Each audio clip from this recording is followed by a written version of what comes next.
kamu demo tahun lalu, benar nggak Pak? Bukan tahun lalu, saya ketemu dia tahun 2012, bulan April, kalau tidak keliru. Apa yang dibicarakan? Saya masih pengusaha, saya diundang dia untuk ketemu, ya kita bicara. Dia minta saya gabung sama Freeport, tapi kemudian tidak jadi karena pemerintah Indonesia tidak setuju, ya, sehingga dibatalkan.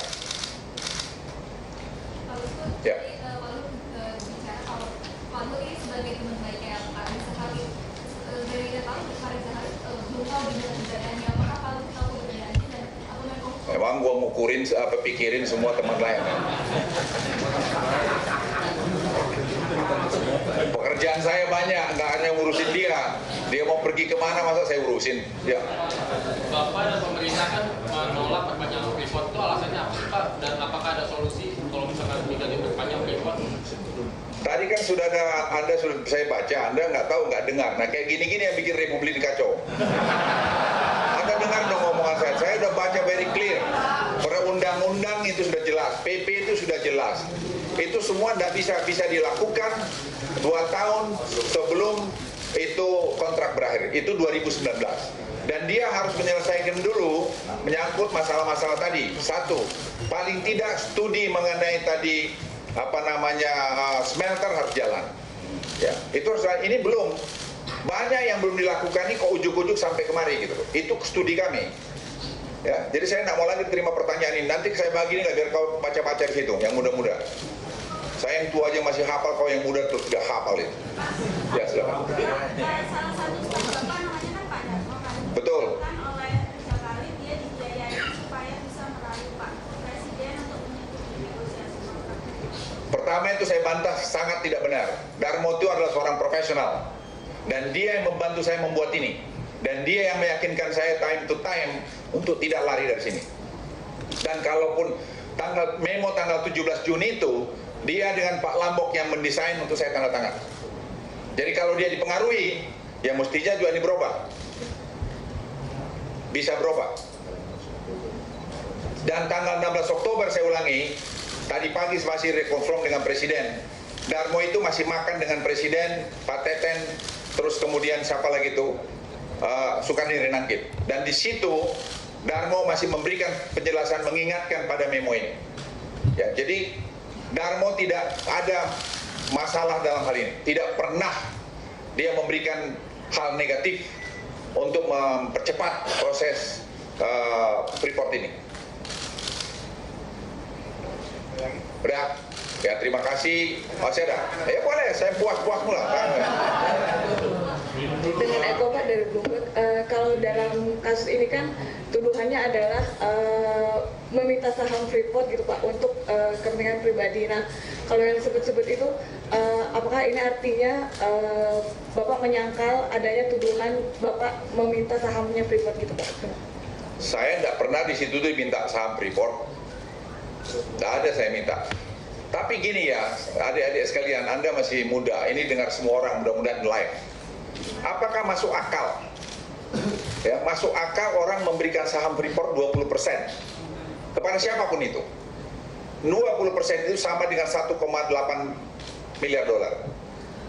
Ya, sekarang mungkin 1,6 miliar karena market cap-nya tinggal 8 miliar dolar. Dan itu adalah public company listed di New York. Ya. Dan yang berhak memberikan itu kalau sampai ada yang memberikan, yang menurut saya hebat banget itu. Itu harus komisionernya, bukan komisarisnya, bukanlah presiden direkturnya. Presiden direktur itu kan hanya digaji, tidak akan punya kewenangan untuk itu. Nah, kalau orang meminta itu benar, menurut saya aneh. Aneh gitu. Ya. Pak Luhut, sejauh ini kan pemerintah masih terus menunggu hasil dari MKD, tapi Pak Luhut sendiri bagaimana melihat proses sidang etik yang selama ini berlangsung di MKD, mulai dari saksi pertama sampai maksudnya mulai dari yang terpandang pertama masuk sampai yang ketiga. Kemudian yang kedua Pak, Bapak berteman baik dengan Pak Setnov dan Pak Riza Halid. Setelah kasus ini adakah komunikasi lagi yang Bapak lakukan dengan pihak tersebut? Kalau Pak Novanto, yes, saya pergi perkawinan anaknya. Ya, walaupun ada orang yang melarang saya untuk pergi, tapi itulah perkawinan. Karena dia banyak membantu membuat hubungan kami bagus antara parlemen dengan pemerintah. Dan saya melihat salah apa anaknya kalau saya nggak datang. Saya datang ke perkawinan anak di gereja dan datang ke perkawinan di resepsinya. Saya ingin didik kalian juga, jangan kalian berkawan tuh pas orang senang. Ya, soal salah dia adalah urusan dia. Ya. Tapi soal perkawanan, itu perkawanan. Dan saya ditanya Presiden, dan tadi itu exactly yang saya bilang pada Presiden, Pak, itu perkawanan. Apakah saya terang? Tidak ada urusan dan pengaruh. Tapi saya ingin katakan, kalau kita kawan, berkawan. Dan saya tahu, konsekuensi saya tidak menghujat mereka. Apa itu? Pasti ada backfire ke saya. Tapi itulah cost daripada satu perkawanan. Saya ingin memberitahu Anda semua. Tapi saya tidak pernah takut, karena saya tidak pernah sedikit pun melakukan apa-apa pun dengan saudara Novanto ataupun saudara Reja. Tidak pernah dia juga beli makanan sama saya. Saya beli dia makanan bakso di rumah saya pernah. Dia belum bayar lagi.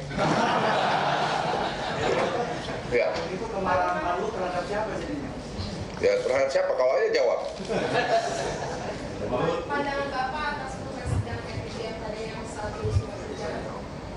Ya saya tidak mau berkomentar mengenai itu. Kalian aja menilai, dan saya pikir ya banyak plus minusnya, nanti tersendiri saya mau kasih komentar. Tapi ini dulu tadi masalah diri saya dulu. Ya silakan lain. Lalu, Ya. bagaimana memastikan bahwa kasus ini akan berakhir adil bagi semua pihak, termasuk bagi publik yang saat ini sudah mendapatkan distorsi begitu besar, mengingat begitu banyak nama besar yang ada? Satu, yang pertama itu publik harus dapat keseimbangan informasi yang benar. Jangan ada yang berpura-pura baik, ada yang berpura-pura jelek. Semua harus adil, itu dulu. Dari situ nanti baru kita lihat yang tenang. Saya hanya sekali lagi ingin himbau, bangsa kita ini jangan hanya karena satu persoalan seperti ini, sepertinya negeri ini udah bubar. Jangan. Ini hanya satu persoalan yang menurut saya, persoalan yang harus diselesaikan dengan arif kok. Tidak ada yang aneh. Ya nanti kalau ada yang salah ya dihukum. Tapi kalau nggak ada yang salah, jangan dicari salah. Itu juga harus adil juga. Jangan kita hidup karena persepsi saja. Silakan. Kalau nggak ada lagi, saya kan udah disuruh minum tadi. Apa lagi? Pak Luhut di satu sisi Pak Luhut bilang Pak mau Bapak disebut ya biarin aja, tapi di satu sisi lagi Pak Luhut merasa terganggu. Jadi sebenarnya Pak Luhut sebenarnya seperti apa Pak? Tadi kan saya udah jawab, kamu nggak dengar? Saya jawab 2 kali lagi, 3 kali. Kenapa? Oh baru datang. Lah kalau baru datang enak lu nggak enak gue. Oke, kalau nggak ada, sekali lagi terima kasih. Mohon maaf kalau ada di sana sini. Mungkin saya keras, tapi itulah saya. Saya hanya ingin berbakti mengabdi buat negara ini, dan saya ingin juga menjaga keluarga saya. Kalau menyangkut keluarga saya, sekali lagi Anda pun nanti akan merasakan, Anda juga akan membela keluargamu. Wassalamualaikum warahmatullahi wabarakatuh. Sekian, terima kasih.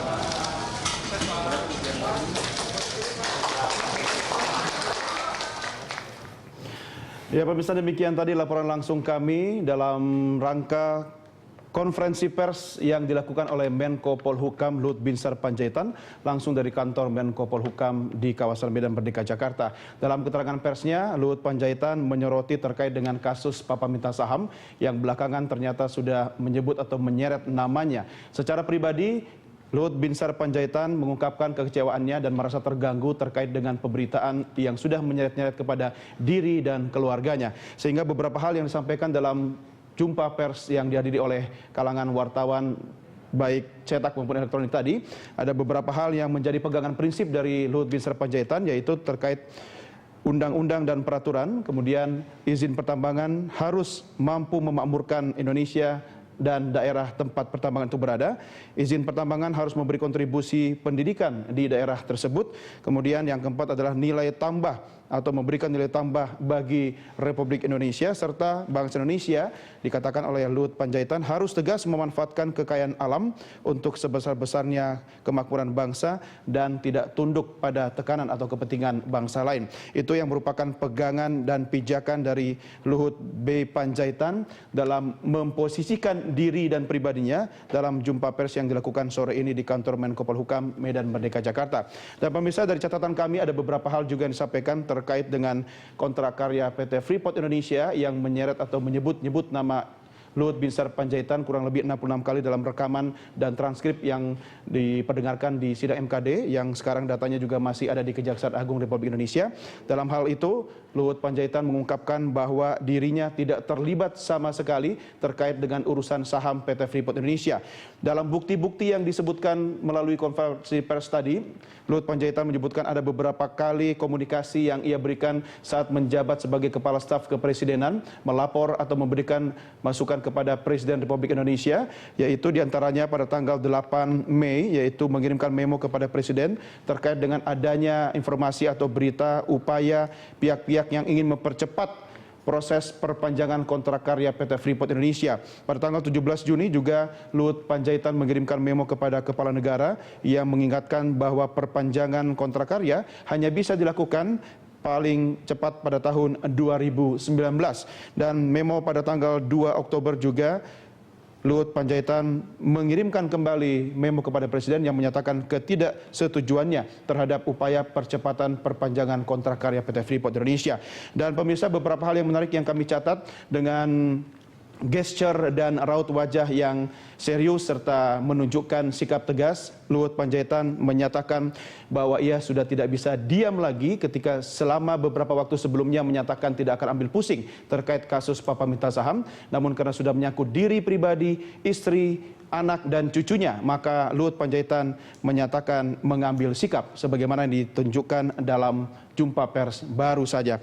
Dan pemirsa, terkait dengan kasus komunikasi atau perbincangan percakapan dan transkrip yang saat ini dipegang oleh Kejaksaan Agung dan mengenai undangan akan diperiksa sebagai saksi dalam sidang MKD pada hari Senin yang akan datang, Luhut Panjaitan menyatakan tidak akan mendahului hasil MKD dan tidak akan berkomentar lebih jauh terhadap pelaksanaan sidang MKD karena belum selesai.